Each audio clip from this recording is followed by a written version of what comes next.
Let's do a very simple example of refraction. Suppose I have a triangular prism like this. Okay. And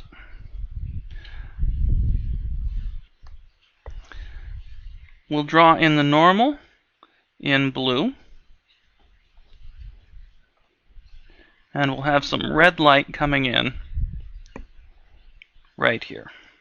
Now there are two places where I've got light encountering a surface. At this surface, the red light hits perpendicular. It's exactly on the normal, which means that theta 1 equals 0, sine of theta 1 equals 0, and no matter what ends I multiply it by, I'm still going to get that sine of theta 2 equal to n1 over n2 sine theta 1. If sine theta 1 is 0, this whole thing is 0. Sine theta 2 will be 0.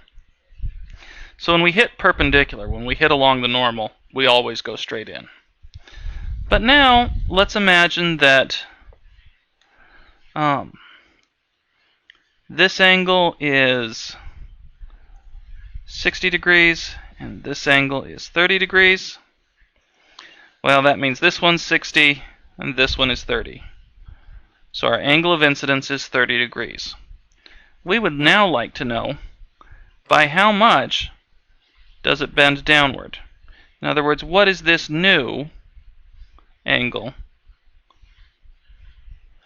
The angle of refraction, or theta 2. Well, that will depend on the material here.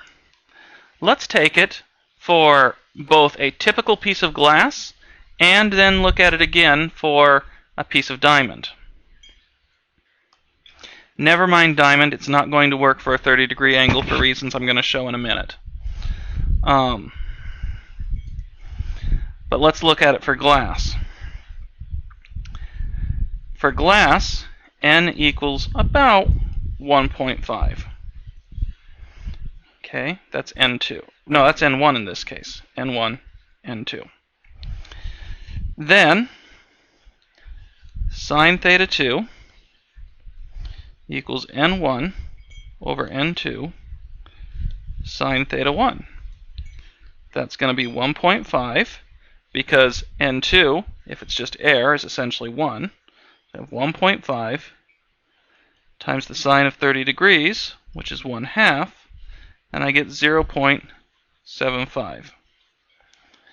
Then theta 2 will be the inverse sine of that.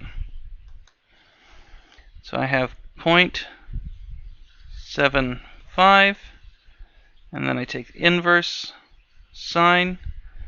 Aha! It bends out to about 48.6 degrees.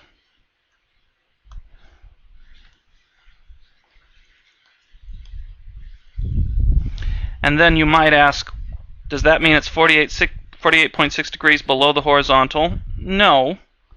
If this had gone through on a straight line, then this would have been 30 degrees, which means it's only 18.6 degrees, 30 less than this, below the horizontal.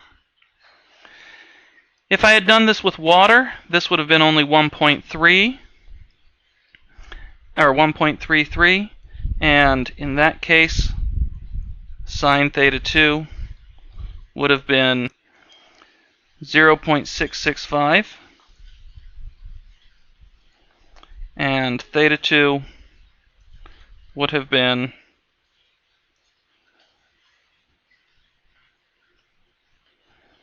inverse sine, would have only been 41.7.